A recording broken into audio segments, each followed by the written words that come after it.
Hello, Zinger Nation. This is Justin Roberti with you here today.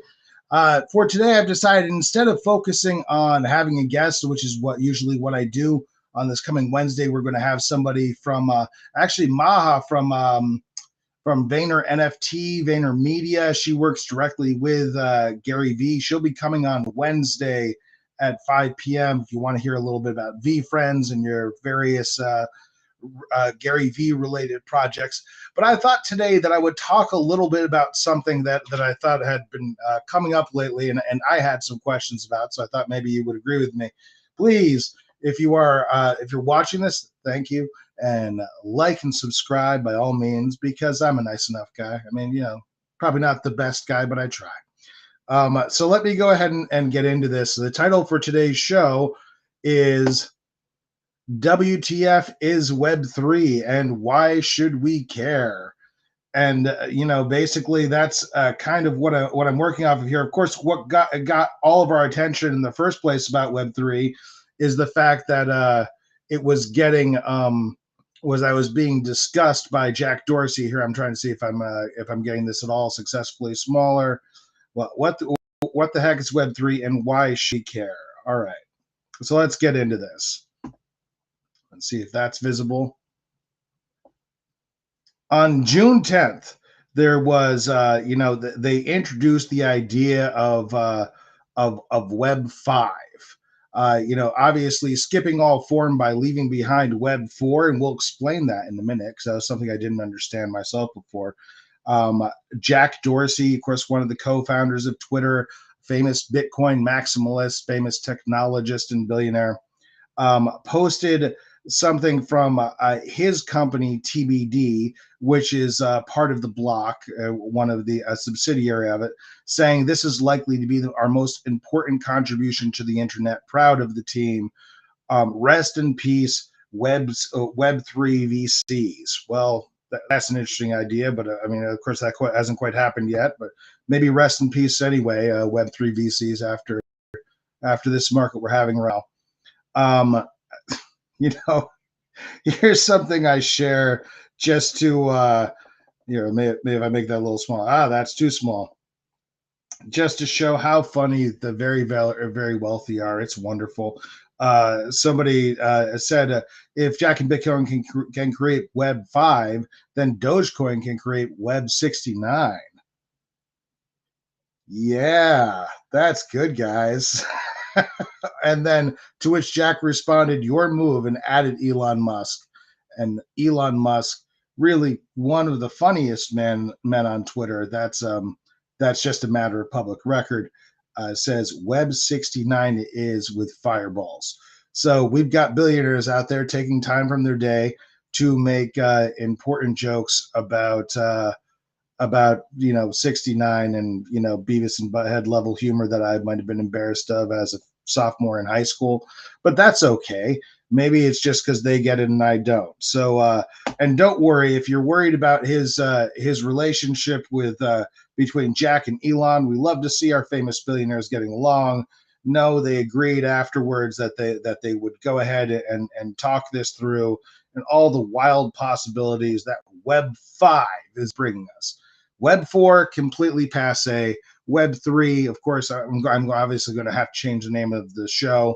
Maybe I should just make it Web10 or something so I can stay a couple of generations ahead of the next time that Jack Dorsey decides to make a leap.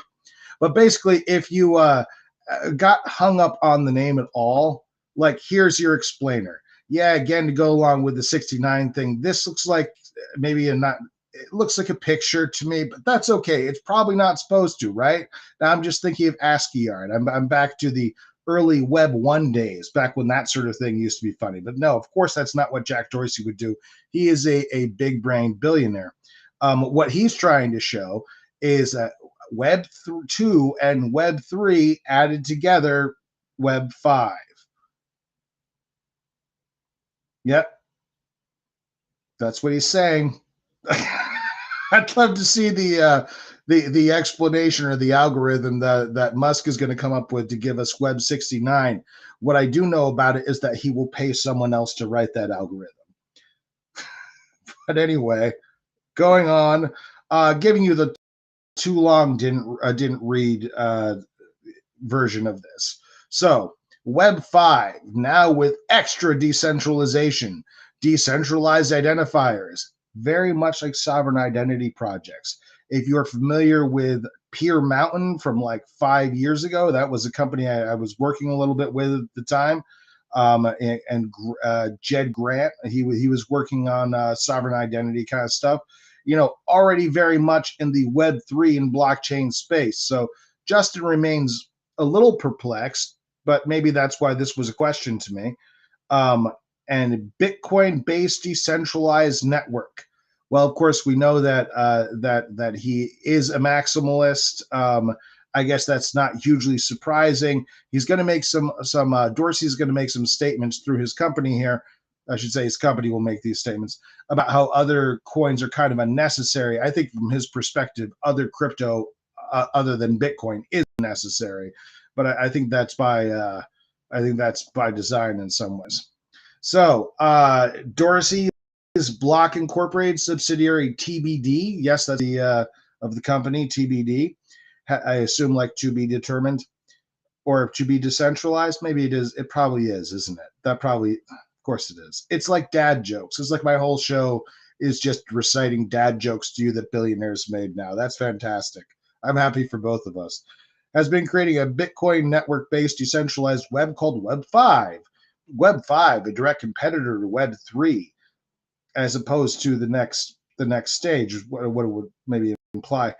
Has been built on the assertion by Dorsey that Web3 goal of creating decentralized is correct, but it's using the wrong blockchain network. I don't think there's anything more in a lifetime to work on. I don't think there's anything more enabling for people around the world, says Dorsey. So what actually is Web5? Go ahead and get into that for a second. So Web5, what it's supposed to bring to us? It's supposed to eliminate the threat of government interference. It's supposed to supply a truly decentralized identity instead of having to log in over and over and over again, which I find terrible, by the way, and I find even more terrible when it's I've got an app handling it for me. It drives me freaking nuts, frankly. Okay, that's not going to work. I'm not going back into that view. Heck with that. There, we're back here. Just tiny little Justin at the bottom of your screen. Allows users to control the information they share and also has decentralized data storage. Okay, so understood so far, not too hard to follow. In fact, there are two different types of apps that are necessary in order to make this Web5 dynamic happen. And this is all according to the TBD website, by the way, which was the link that was posted under Dorsey's tweet that I showed you earlier. So this requires decentralized web nodes or DAOs, maybe they're going for the acronym, I don't know, or maybe DWNS, and then decentralized web apps, DWAs. The DWNS is the personal data stores that hold public and encrypted data. And the DWAS is claimed to be web apps enhanced with decentralized identity and data storage. Let's go ahead and take a look directly at what these guys over at TBD, Jack Dorsey's group, who are constructing this thing, have to say about it. Web5, an extra decentralized web platform. It's true. Up till now, it's been like, this is decentralized and all, but can't we get a little bit more decentralized? Well, Web5 is here to bring it to us through Mr. Dorsey. Building an extra decentralized web that puts you in control of your data and identity. I kind of thought that's what Web3 was supposed to be doing.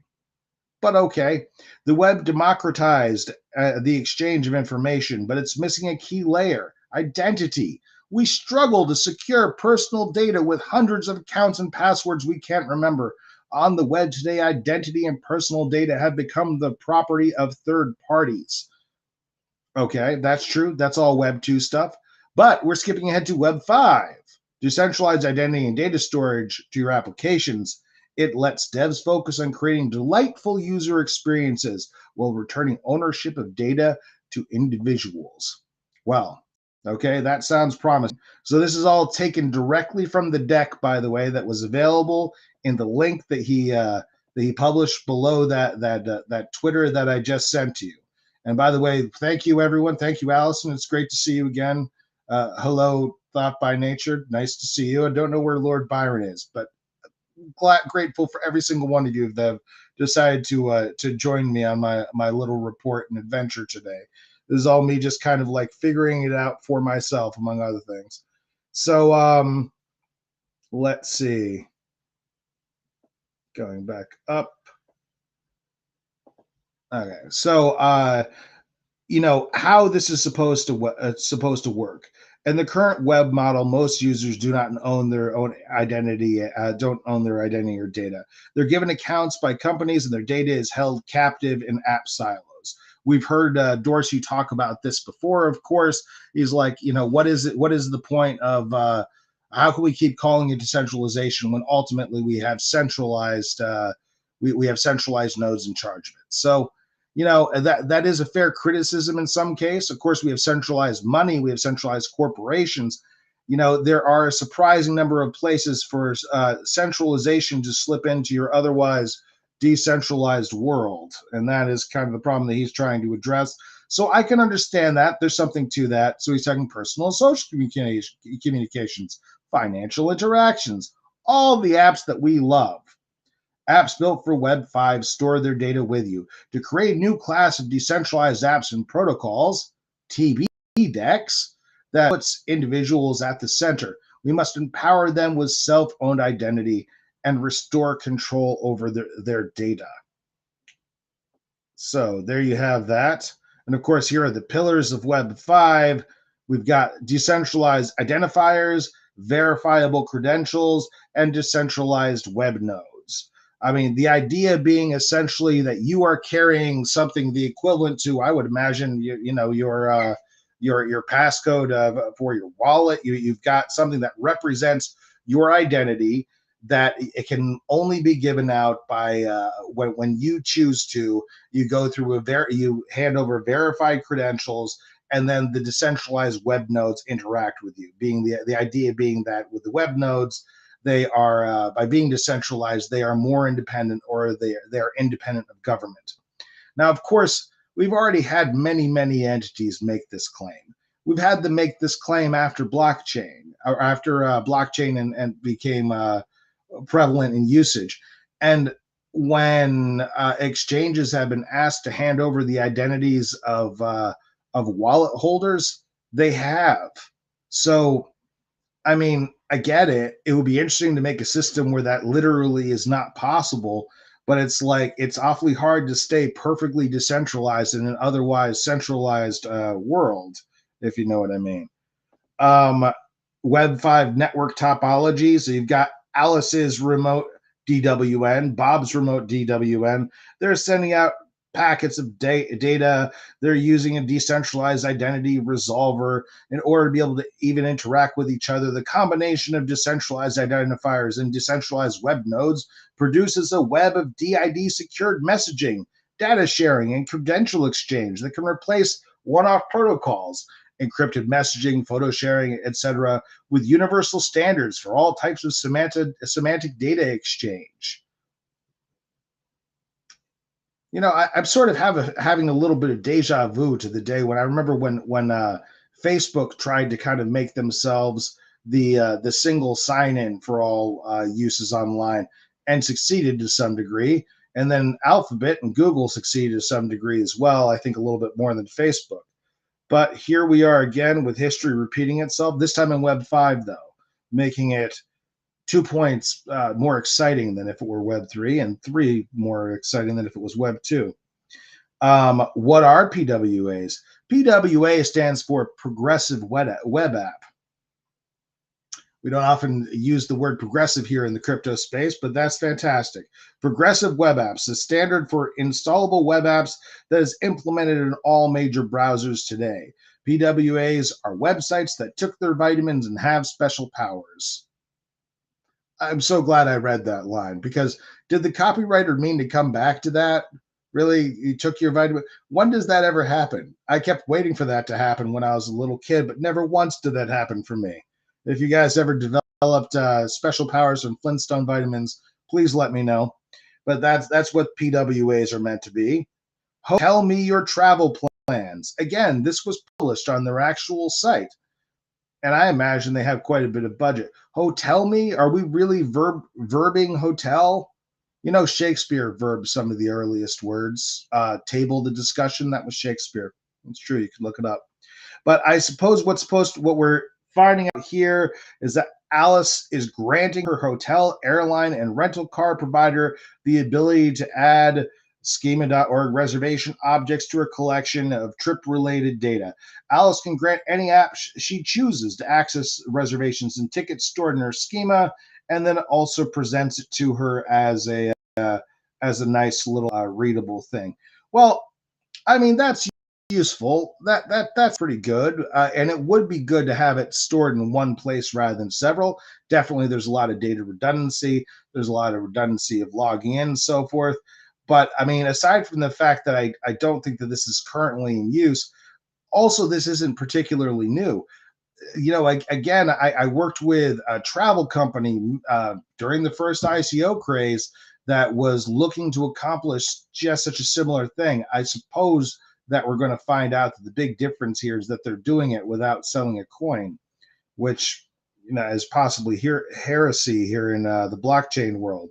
Your preferences, tickets, reservations, and other travel data are strewn across hundreds of different hotel, airline, and travel apps in a massive, unworkable mess. DIDs and decentralized web nodes can help unify these flows and experiences. Well, that's lovely. And okay, yeah, good. I'm just seeing how that's displaying there. Let's go over here. Web5 is a decentralized web platform that enables developers to leverage decentralized identifiers, verifiable credentials, and decentralized web nodes to write decentralized web apps, returning ownership and control over identity and data to individuals. And then because it's, you know, Jack Dorsey and it's Twitter and we're clever here, we're building an app platform, always have been. Well, that's good. I mean, honestly, it seems like even in the Web3 world, boy, don't we just keep building and building that app platform? It seems like we've been doing like a lot of building app platforms. Okay, I like this view better. Well, maybe I'll do this one next, or next time I do this. You know, I would love to see some actual use cases. So let's get into some questions that I have about that. Is this really new? I mean, like, you know, don't get me wrong. He's Jack Dorsey, and I'm just Justin here sitting on the internet.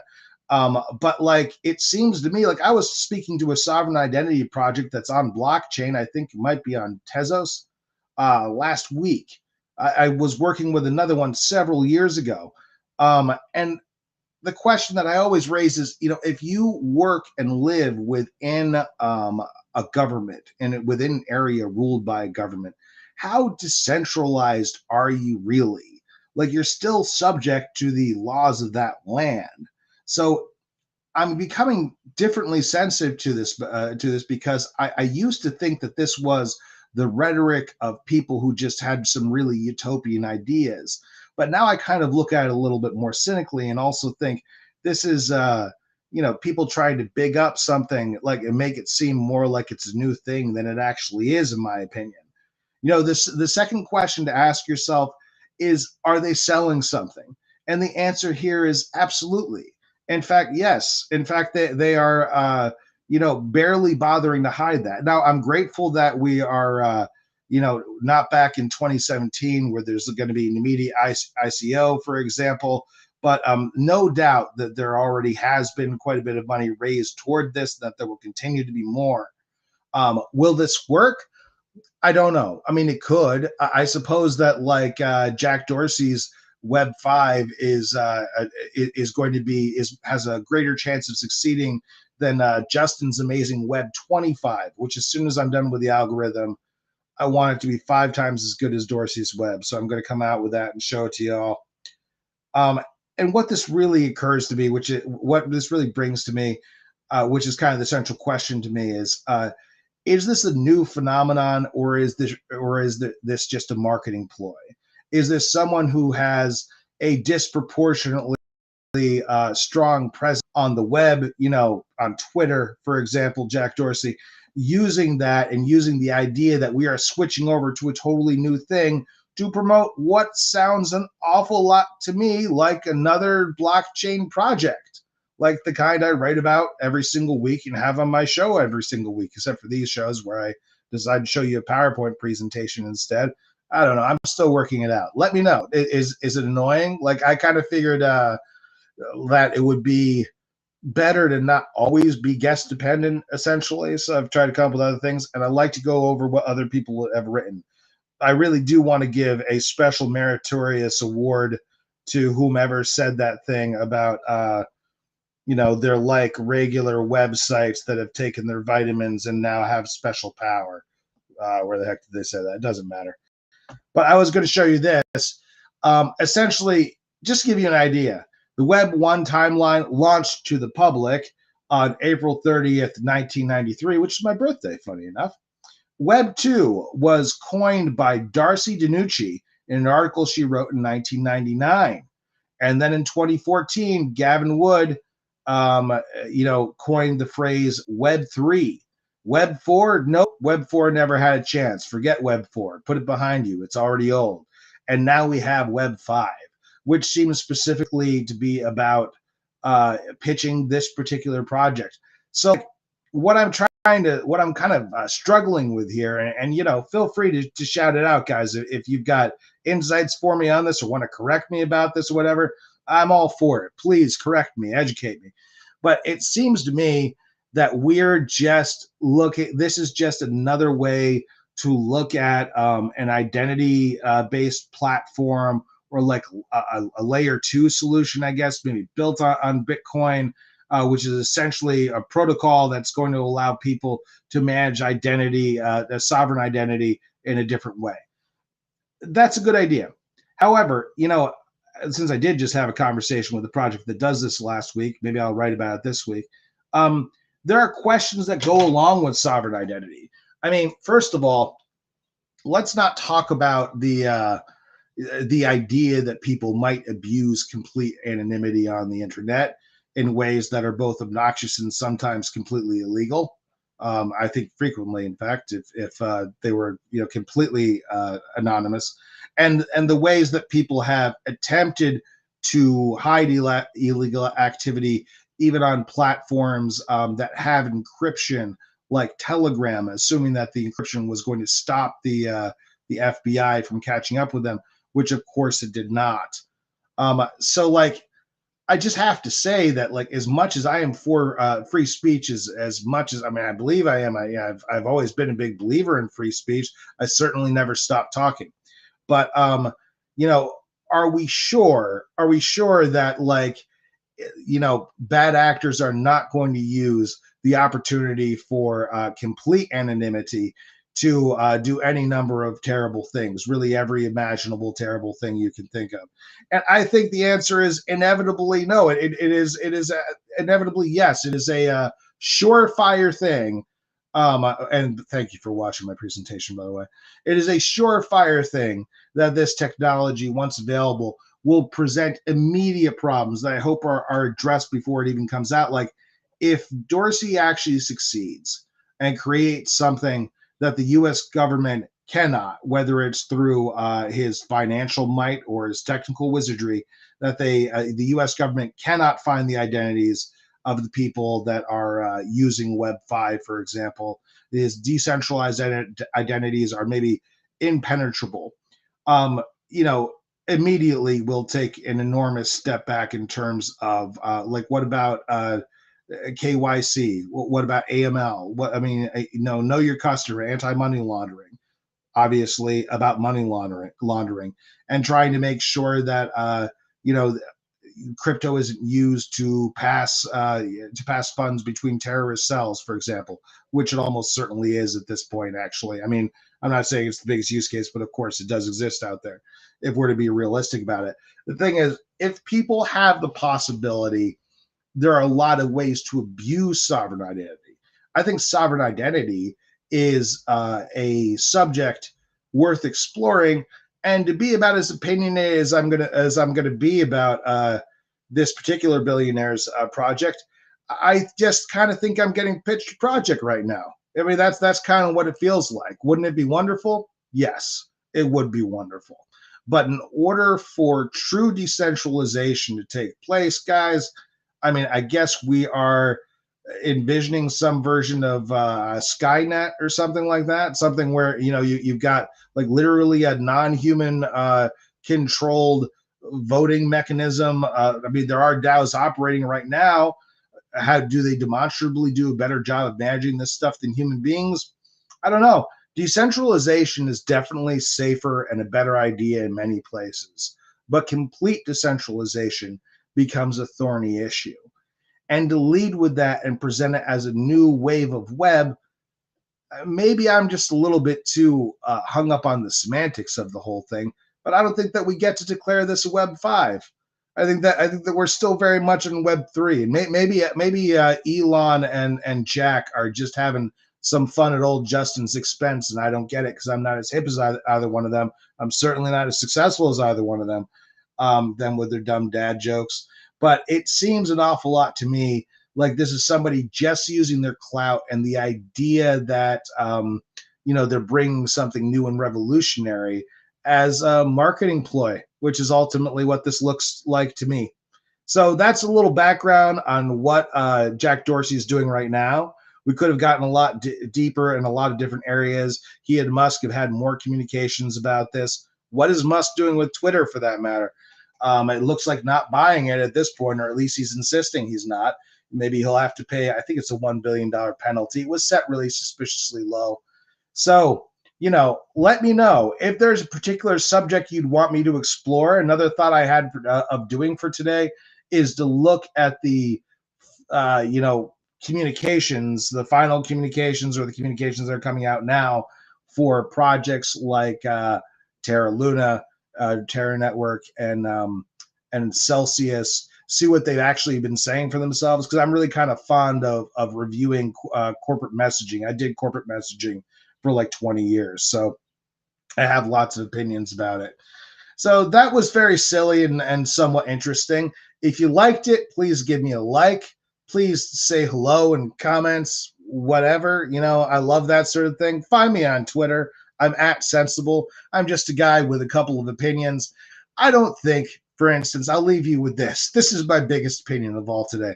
I don't think you get to call it web whatever just because you felt like it. Like, I think there was actually some justification for Web 2 and maybe slightly less, but still some justification for Web 3. I like to think of Web 3 as a version where, at least the participants are not as often the product, but are actually have the ability to be able to monetize their own stuff and participate in two-way communications as users, which certainly I am, and as content creators, as so many people are these days. I remember a study that was done years ago. It's like if you counted comments as publishing content, something like 75% of the online audience is doing at least that. So many people are creating, what a joke, Web5. All right. I think the term itself is just a marketing ploy. I think it sounds an awful lot to me, Janix. I'm addressing your comment. I think it sounds an awful lot to me like they are essentially taking the idea of decentralized identities, repackaging it as a revolutionary thing. Could it be interesting and wonderful? Yes. There are pitfalls that go along with it as well, which I mentioned. But it could be, yes, it would be great to be more protected than we are right now. Definitely, we're all sitting out there vulnerable as hell. But like, what I really don't get is where this is a change of order, that he's going to start calling it Web 5. To me, it just seems more like very, very wealthy people flexing the clout that they have to try and bring attention to sort of a manufactured title, a manufactured story. So, I mean, I'd love to see Dorsey do it successfully and have it be really, really good. I'd love to see a half a dozen other smaller projects that I know of that are also working toward decentralized identity be able to do it and succeed. But if there are other subjects that you guys would like me to go ahead and cover, I remember we did Bored Ape Yacht Club a little bit and talked about the origins of some of their symbology, to kind of a little review of that. Let me know. I'm not afraid to go ahead and take a look at some of the scandalous. I think that's kind of fun. If there's something written about it, I'm here to kind of go over that stuff and talk to you about it. Thank you very much for tuning into my show today. If you would like an exciting guest to be on, good. Wednesday, that's going to happen. Going to have Maha, who works directly. She's the communications vice president, I believe. I'm sure I'm screwing up her title, but essentially she works directly hand in hand with Gary. They're Gary V.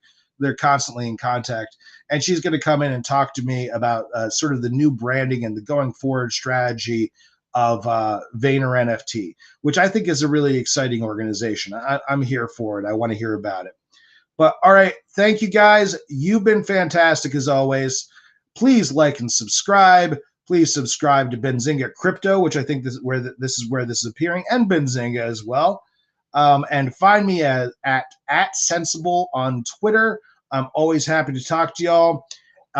As always, take some time away from your computer from time to time. Take care of yourself.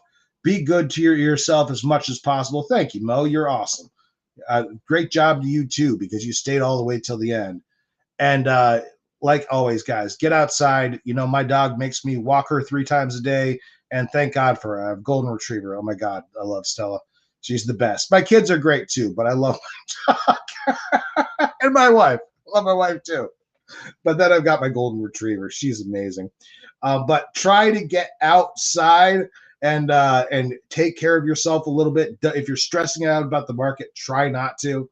I do throw in a little bit of levity, but things like what happened with Terra Network are not a joke.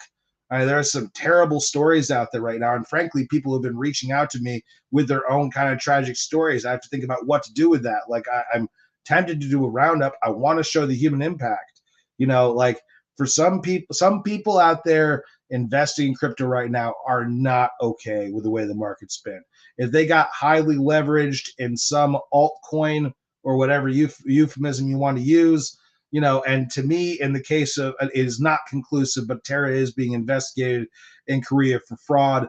I think that there is potentially some malfeasance that went on there. And I believe it was Celsius I was reading over the weekend that owes $2.8 billion. I'm not sure of that. I want to retract that because I don't want to be wrong in case I'm talking about the wrong person. But we'll come back with more of that juicy stuff maybe next week. I kind of like doing Reader's Theater from time to time. All right, dudes, you guys are awesome. I'm actually going to get better at cueing. There's my sound cue. And peace. Take care, everyone. See you on Wednesday. We'll talk to Vayner NFT. Take care.